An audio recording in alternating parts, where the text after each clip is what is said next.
سیدنا عمر رضی اللہ عنہ نے جو وصیت کی ہے اپنے بعد آنے والے خلیفہ کے لیے، اسی کا میں تمہیں نصیحت کرتا ہوں، میں تمہیں پابند بناتا ہوں، میں تمہیں بتا رہا ہوں۔ 10 مرتبہ اپنی وصیت میں یہ لفظ استعمال کیا ہے،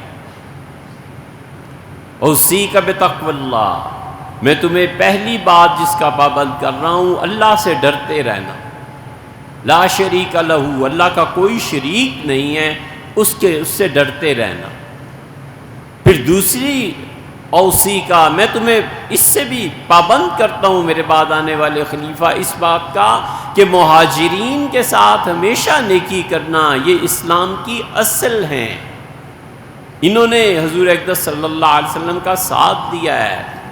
پھر تیسری مرتبہ لکھا ہے اور فرمایا انصار کے ساتھ ہمیشہ اچھائی کرنا، انصار جو کچھ مدینہ منورہ کے لوگ اچھا سلوک کریں اس پہ انہیں شاباش دینی ہے، اور جس سلوک سے تم نالاں ہو اس سے درگزر کرنا ہے، انہیں کچھ نہیں کہنا، انہوں نے ہمیں پناہ دی تھی، ٹھکانہ دیا تھا۔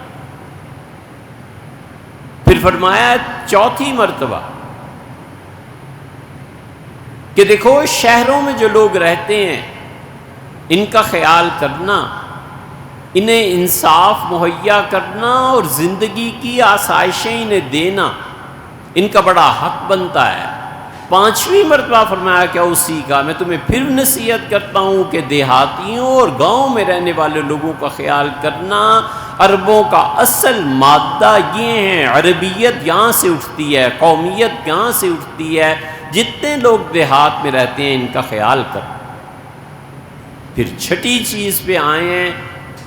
تو فرمایا ہے کہ اسی کا، میں تمہیں اس بات کا پابند کرتا ہوں کہ جن غیر مسلم شہریوں کی ذمہ داری ہم نے لی ہے اس ذمہ داری کو پورا کرنا، ان کی جان مال کی حفاظت کرنا، ان سے کوئی ٹیکس ایسا نہیں لینا جو ان لوگوں کی طاقت سے باہر ہو، اور دیکھو اللہ کے ہاں ان کا جواب دینا ہے۔ 10 مرتبہ، 6 یہ ہو گئے۔ پھر انہوں نے کہا کہ میں تمہیں نصیحت کرتا ہوں کہ خدا کا خوف کرنا لوگوں کے بارے میں اور لوگوں سے ڈرنا اللہ کے بارے میں۔ عجیب جملہ فرمایا اللہ سے ڈرتے رہنا، لوگوں کا کوئی حق تمہارے ذمے نہ رہے، اپنی رعایا میں انصاف، ان کی معیشت، یہ سب چیزیں، اور لوگوں سے ڈرتے رہنا کہ اگر پبلک تمہارے خلاف اٹھ کھڑی ہوئی تو یہ خلافت وغیرہ سب ختم ہو جائے گی۔ لوگوں سے ڈرتے رہنا یعنی لوگوں میں انتشار نہیں پھیلنا چاہیے۔ یہ جو سب کچھ اللہ کے حوالے کر دیتے ہیں نا کہ اللہ مالک ملک اور قوم کا، انہیں امیر المومنین رضی اللہ عنہ کے اس جملے سے عقل آنی چاہیے کہ فرمایا لوگوں سے ڈرتے رہنا اللہ کے معاملے میں، یعنی تمہارے ملک میں اگر گناہ عام ہو جائیں، معصیت عام ہو جائے تو جو خدا سے نہیں ڈرتا وہ تم سے کیا ڈرے گا خلافت۔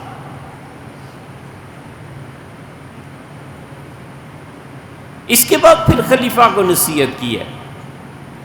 اور 10ویں آخری نصیحت پھر لوٹ آئے ہیں اور فرمایا کہ دیکھو جو غیر مسلم شہری ہیں ان کا تحفظ ہمارے ذمے ہے، ان کا خیال کرنا،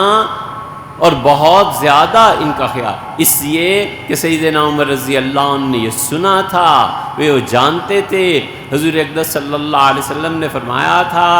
کہ میری حکومت میں، مدینہ منورہ میں، ریاست مدینہ میں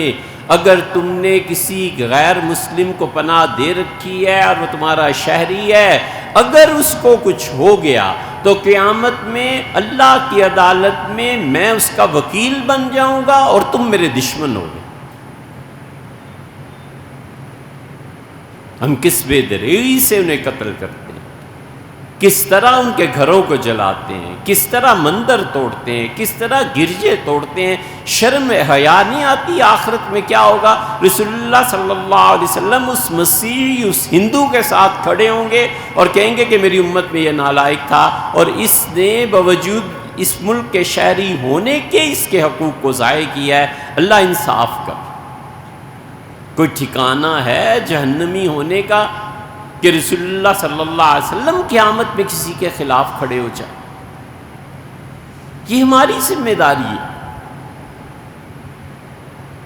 ہمیں چاہیے کہ ہم جتنے بھی غیر مسلم شہری بستے ہیں ہم ان کا خیال کریں اور ہم ان کو تحفظ دیں۔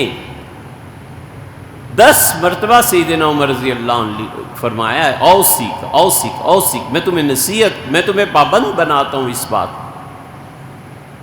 اس لیے یہ ہم لوگوں کے کرنے کے کام، ہم اپنی ریاست اپنے ملک میں